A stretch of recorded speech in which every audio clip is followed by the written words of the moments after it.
Bonjour, c'est un plaisir de vous retrouver. Alors aujourd'hui avec une vidéo qui va être un peu en retard sur la mise en ligne, puisque là on est vendredi, donc c'est au petit matin. J'enregistre cette vidéo, il est 7h moins le quart à peu près, parce que hier j'ai pas pu l'enregistrer. Donc c'est une tête de je viens juste de me réveiller et le petit a fait ses dents cette nuit, donc petit sommeil. Donc je vous prie de m'excuser pour la tête, mais ça tombe bien parce qu'aujourd'hui on va parler d'une notion essentielle qui regroupe un petit peu tout ce qu'on a évoqué durant ces 15 jours. On approche de la fin de la série de vidéos. On va se la terminer demain avec un question-réponse qui va reprendre vos questions les plus récurrentes, on va dire d'une certaine manière, et on en parle à la fin de cette vidéo. Mais dans cette vidéo-ci, je voulais reprendre des notions qui sont essentielles et qui sont transversales dans la notion de jeûne, et en particulier la notion de métabolisme, parce que c'est une notion qui est essentielle et qui est souvent mal comprise. Alors, je voudrais qu'on se mette d'accord sur quelques définitions. Qu'est-ce que c'est que le jeûne? C'est un peu tard pour parler du jeûne. Qu'est-ce que c'est que le jeûne? On en a déjà évoqué, mais qu'est-ce que c'est que le jeûne? Le jeûne, c'est la privation volontaire de nourriture. C'est-à-dire le fait de ne pas manger à un moment où on aurait dû manger. Et d'ailleurs, c'est intéressant parce que médicalement parlant, le jeûne commence 6 heures après le dernier repas. C'est d'un point de vue physiologique, quand tu parles du jeûne physiologique, c'est 6 heures après le dernier repas. Je dis ça parce que dans les commentaires, j'ai vu pas mal de personnes qui me disaient « Ah mais jeûne intermittent, c'est usurpé comme nom, il ne faut pas parler de jeûne. Si tu jeûnes pas plusieurs jours, c'est que tu n'as pas le courage de jeûner plusieurs jours, c'est que tu n'es pas au niveau. C'est honteux de parler de jeûne dans ces cas-là. » Non, c'est bidon là, c'est bidon. Le jeûne intermittent est un jeûne. À partir du moment où tu sautes un repas, c'est un jeûne. Et la condescendance des spécialistes des longs jeûnes n'a pas lieu d'être ici.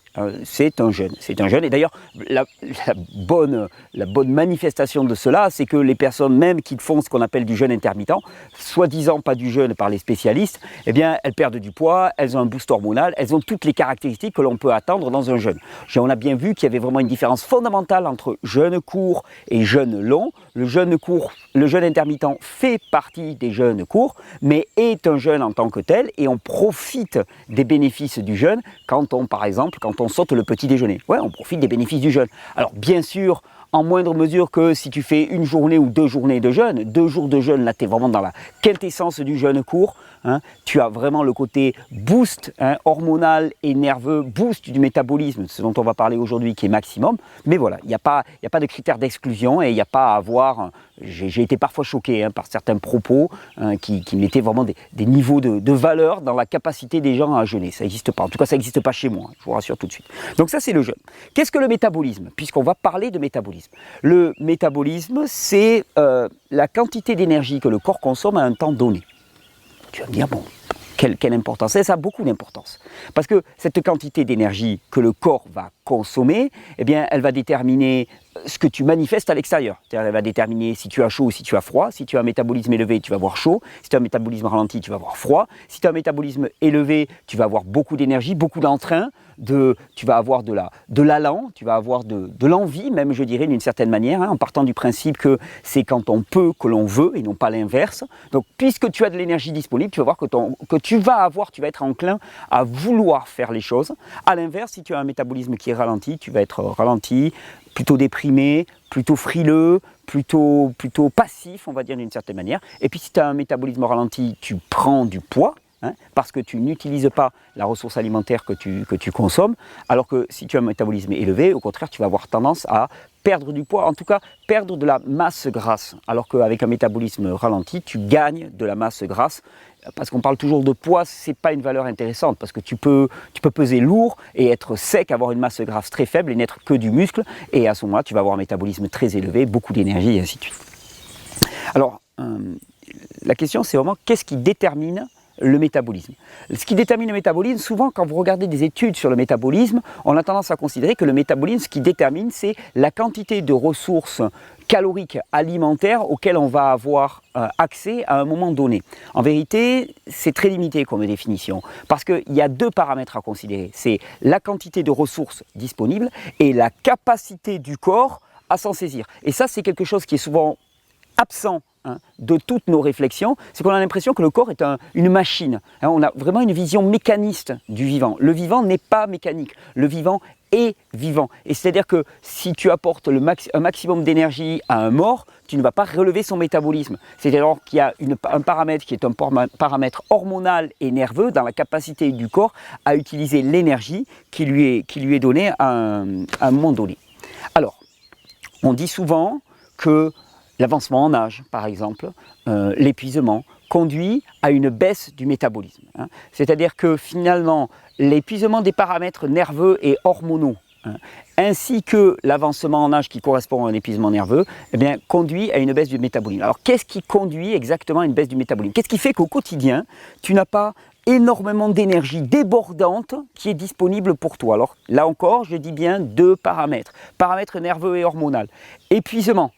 Stress, ça ce sont des facteurs essentiels dans la baisse du métabolisme. C'est-à-dire que tu auras beau prendre de la nourriture, si tu es épuisé, stressé, eh bien, ton système nerveux et hormonal ne permet pas l'utilisation de ces produits-là. Puisque dans le métabolisme, par exemple, il y a une glande qui est essentielle. C'est la glande, il va y avoir du monde derrière moi, c'est la glande thyroïde qui régule le métabolisme, c'est-à-dire que la glande thyroïde permet l'utilisation de l'oxygène au niveau de la cellule de manière à brûler les produits que nous consommons. Si la glande thyroïde ne produit pas assez d'hormones, tu auras beau avoir une nourriture en quantité, ça ne va pas marcher, ça ne va pas brûler. Donc épuisement, stress chronique, ça ce sont vraiment les deux facteurs qui nuisent à notre métabolisme. Il y en a un autre qui est très très important, c'est les repas trop fréquents. Alors, repas trop fréquents, pourquoi? Parce que finalement, chaque fois que tu consommes un repas, il faut comprendre qu'il y a une hormone qui est clé dans l'organisme qui s'appelle l'insuline. L'insuline, c'est une hormone qui envoie un message au corps, stock. C'est-à-dire que quand les niveaux d'insuline sont hauts, le corps est en mode stockage. Dès que les niveaux d'insuline diminuent, on est en mode déstockage. Alors, chaque fois que vous faites une prise alimentaire, qu'est-ce qui se passe? Eh bien, hop, il y a un pic d'insuline et le corps passe en mode stockage. Les prises alimentaires très fréquentes maintiennent le corps en position stockage et non pas en position utilisation. Parce que on va essayer de représenter ça un petit peu comme deux frigos. Tu as un frigo extérieur. C'est ton frigo de maison dans lequel tu as énormément d'aliments. Et puis tu as un frigo intérieur, un frigo que tu balades avec toi, tu sais, ta bedaine, tes petites poignées d'amour entre guillemets. Ton frigo intérieur, c'est ta réserve de masse grasse. Normalement, ce frigo intérieur, il est là pour te permettre finalement, si le frigo extérieur est vide, si tu n'as pas accès à de la nourriture, pour avoir un frigo qui est plein dans lequel tu peux taper. Et vu la quantité de masse grasse que l'on balade au quotidien, on peut dire que chacun de nous, on a quand même une réserve d'énergie assez colossale à disposition. Qu'est-ce qui fait qu'on n'y accède pas? Qu'est-ce qui fait qu'on a faim, on a froid, dès que lorsqu'on coupe le frigo extérieur? Qu'est-ce qui fait qu'au quotidien, on n'a pas accès à cette réserve d'énergie illimitée? Ce sont des niveaux d'insuline élevés chroniquement. C'est-à-dire que si tu vas avoir ton frigo extérieur qui commence à diminuer, tu as passé quelques heures après le dernier repas, tu as ton frigo intérieur qui est plein, qui est archi plein, qui n'arrête pas de se remplir parce que chaque fois que tu consommes un repas, tu en mets un petit peu de côté. Et pourtant, tu ne vas pas taper dans ton frigo intérieur. Tu es mou, tu es ralenti, tu es frileux. Au niveau psychologique, il n'y a pas l'énergie qui va avec et tu prends du poids. Quelle est la clé qui détermine cette balance et le fait que tu ne puisses pas accéder à ton frigo intérieur, c'est la quantité d'insuline circulante. Et les personnes qui font des repas trop réguliers sur la journée ont des niveaux d'insuline chroniquement élevés et ça ne marche pas. Alors, la clé, ça va être de pouvoir accéder à cette énergie intérieure. Parce qu'à partir du moment où tu peux taper dans une ressource énergétique abondante, et que en plus tu as un système nerveux et hormonal qui permet de le faire, c'est-à-dire que tu as un système nerveux et hormonal qui a suffisamment de patates pour te permettre d'y accéder et d'utiliser cette énergie, alors à ce moment-là, il n'y a plus aucun problème. Et il faut bien comprendre que quand on parle de baisse du métabolisme, donc de prise de poids, souvent on parle en termes de régime restrictif.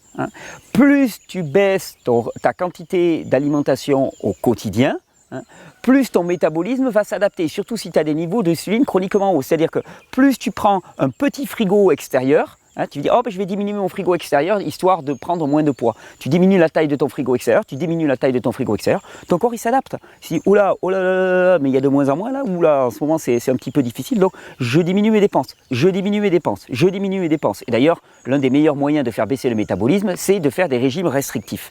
Donc, plus tu réduis l'apport extérieur, ou plus tu manges sans cesse des toutes petites quantités, plus ben, finalement tu vois ton métabolisme qui baisse. Pourquoi? Parce que tu n'as pas accès à tes réserves intérieures, parce que tu épuises ton système à manger sans cesse, parce que ton métabolisme s'adapte aux faibles quantités de produits extérieurs sans avoir la possibilité de taper dans les stocks intérieurs. Donc ça, c'est si tu manges sans cesse et si tu réduis ton alimentation. À l'inverse, dans ce que je vous ai proposé durant toute cette semaine, il faut bien comprendre que si tu coupes ton alimentation, que se passe-t-il? Si tu coupes ton alimentation, si tu te mets à jeûner, il y a deux choses qui se font de façon concomitante. Premièrement, baisse des niveaux d'insuline. Baisse des niveaux d'insuline, ça dit à ton corps, regarde, tu as un frigo qui est à l'intérieur et tu peux en disposer, tu peux te servir abondamment. Deuxièmement, boost de adrénaline, noradrénaline, gréline, leptine, autant d'hormones qui favorisent quoi? Ben, la prise alimentaire, qui favorise l'utilisation des produits. D'un seul coup, tu vas commencer à taper en abondance là-dedans. Tu augmentes le métabolisme. Donc, quel est le meilleur moyen d'avoir de l'énergie, d'augmenter son métabolisme au quotidien et de perdre du poids? C'est de faire l'inverse de ce qui nous a conduit à perdre de l'énergie, prendre du poids et ne pas avoir un bon métabolisme. Et ce qui nous y a conduit, c'est épuisement, repas trop fréquents et niveau d'insuline chroniquement élevé. Tu inverses ça et ça va marcher. C'est pour ça que souvent j'entends dire, ok, le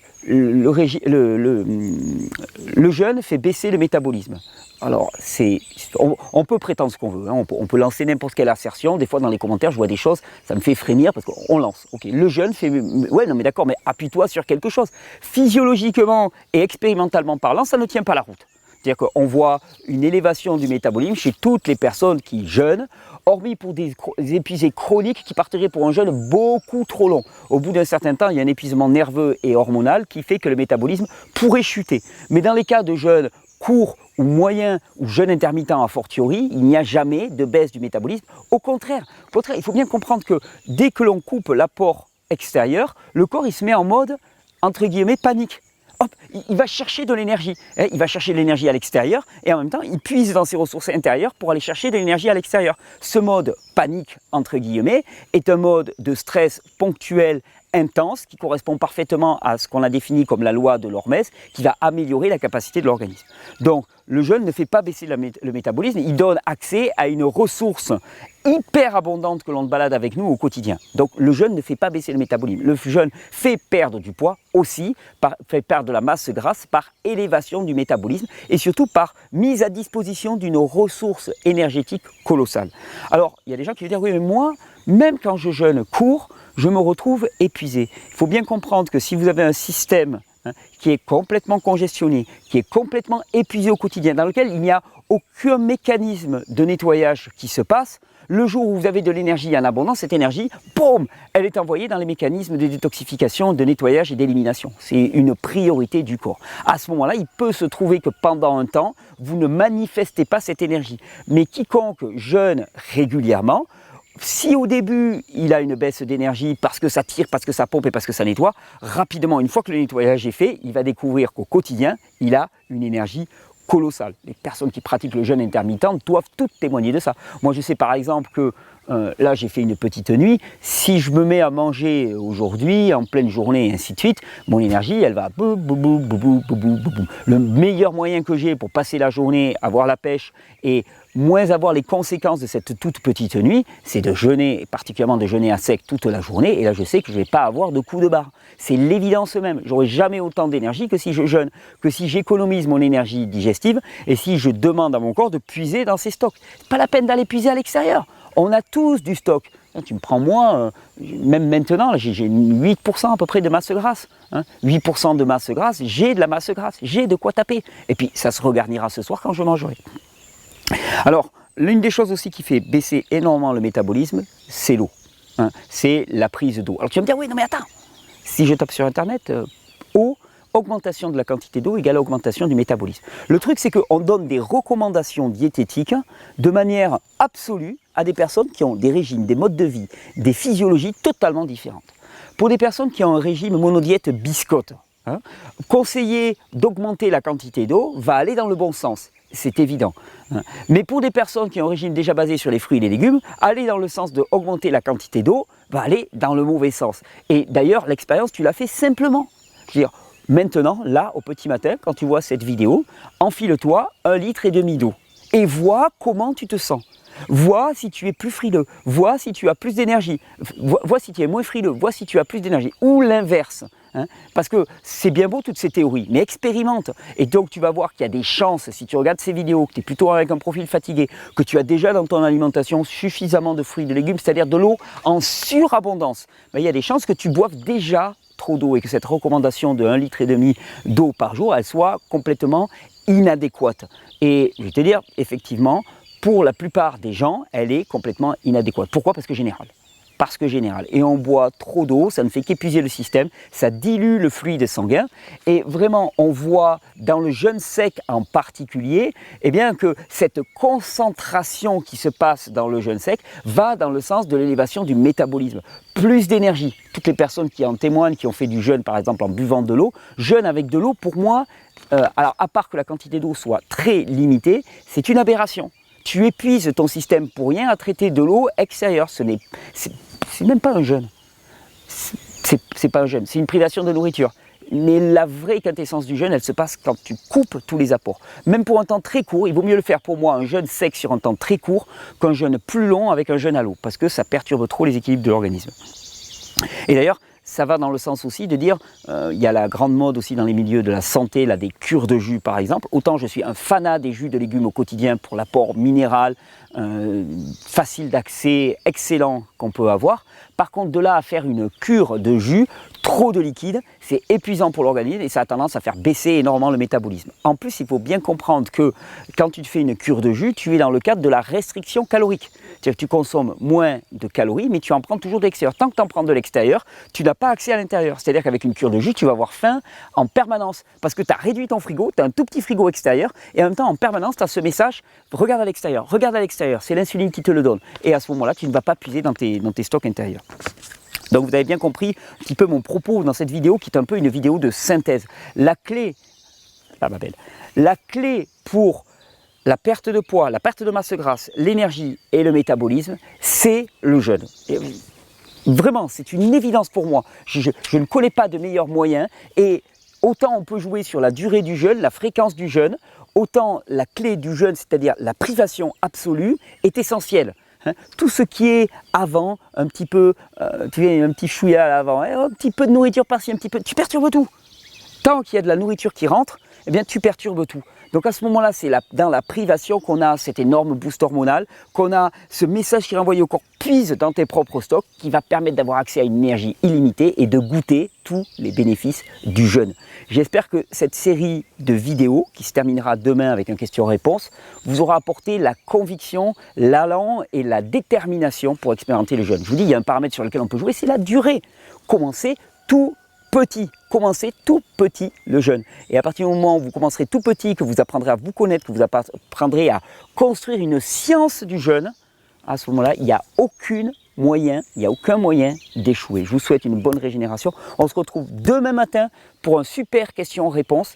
Vous avez énormément de commentaires, surtout sur YouTube en particulier, tous les jours. Hier, il y en a eu plus de 400, 450. Il est évident que je ne peux pas répondre à tous ces commentaires, loin de là. Par contre, je les lis tous. Je sais qu'il y a des personnes qui sont un peu frustrées parce que je ne réponds pas aux commentaires. Je ne peux pas. Je n'ai pas l'intention de passer ma journée devant un ordinateur. C'est totalement impossible. Par contre, je les ai lus. Et dans le question-réponse de demain, on va prendre les plus fréquentes questions que vous vous posez, des questions régulières, fondamentales sur le jeûne. Et on va y répondre de manière directe, précise et claire. Je vous souhaite une bonne régénération. Je vous souhaite une bonne journée de jeûne si tel est le cas. Et de goûter ce plaisir qu'il y a de puiser dans ses réserves et de fonctionner sur l'intérieur. Puiser à l'intérieur ta force. C'est dans le calme et le silence et l'intériorité que se trouve ta plus grande force. Bonne régénération. Clap de fin. Là, c'est le petit message, là, d'un seul coup, on est plus sérieux, tu sais, c'est bien. Moi, j'aime bien ce petit clap de fin. Bon, alors, donc, je vous précise toujours, si vous voulez accéder... Bon, j'espère que Pépite n'aura pas fait trop de bruit. Hein, ma belle? Ouais, ouais. Et j'espère que bon, vous aurez apprécié cette vidéo. Si vous voulez accéder aux cours en ligne de Régénère, vous pouvez acheter une clé USB ou télécharger les cours si vous ne pouvez pas vous déplacer. Il y a un cours qui va se passer à Paris. Ceux qui veulent encore assister au cours de Paris, allez voir tous les jours sur le lien qui est en dessous. Comme il y a parfois quelques places qui se libèrent, il peut y avoir 1 ou 2 places qui se libèrent jusqu'au dernier moment. Donc si vous voulez à tout prix assister au cours, normalement c'est full. Mais bon, voilà, vous pouvez toujours en trouver 2-3 places qui se libèrent, donc profitez-en. Sinon, je vous remercie de vous abonner, de balancer un petit pouce bleu qui va augmenter la visibilité de cette vidéo. Je vous remercie de me pardonner parce qu'elle va être en ligne un peu plus tard, parce que là, vu le temps de la traiter, et puis bon, la connexion est bonne ici. Je suis en satellite, parce que dans la montagne, on n'a pas de réseau autre, mais il fait beau, donc ça va se télécharger assez rapidement. Et de vous abonner. Et puis, je vous recommande d'aller faire un tour sur la boutique de notre partenaire Régénérescence, qui est notre partenaire. Donc l'avantage, c'est que chaque fois que vous achetez sur Régénérescence, il y a une petite commission qui nous revient et qui permet de payer toutes les personnes qui travaillent pour ce projet de Régénère. Et ça, c'est bienvenu parce que ça nous permet d'avancer, de vous proposer du contenu de qualité, gratuit, accessible à tous. Et puis, je vous souhaite une bonne régénération. On se retrouve demain pour les questions-réponses. J'ai bien regardé toutes vos questions dans les commentaires. J'ai calculé, à raison, il y a eu à peu près entre 3500 et 4000 commentaires sur tous ces 15 jours. Je crois que je les ai tous lus. T'imagines? Je crois que je les ai tous lus. Et j'ai noté. Et il y a des choses récurrentes qui reviennent. On va y répondre demain. Allez, bonne régénération. Bon, je regarde pas le temps là parce que... Oh là là là là. Ah mais c'est le matin, donc métabolisme plus lent, 21 minutes. C'est joli, regarde. Je te fais un petit travelling du matin. Voilà. Ah, c'est très vert, je ne sais pas chez vous, mais alors chez nous, il pleut tout le temps. Ça, c'est le chemin d'accès. Un petit travelling. Ça s'amuse, On augmente le temps.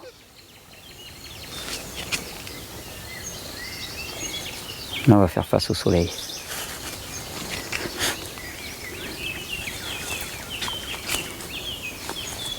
Bon, ça, en bas, on voit le jardin. Et puis là-bas, les belles montagnes pyrénéennes. Allez, je vous souhaite une belle journée, bonne régénération. Prenez soin de vous surtout. C'est vraiment hyper important parce que de l'énergie que vous pourrez manifester dépendra aussi de ce que vous allez pouvoir faire dans ce monde et faire pour les autres.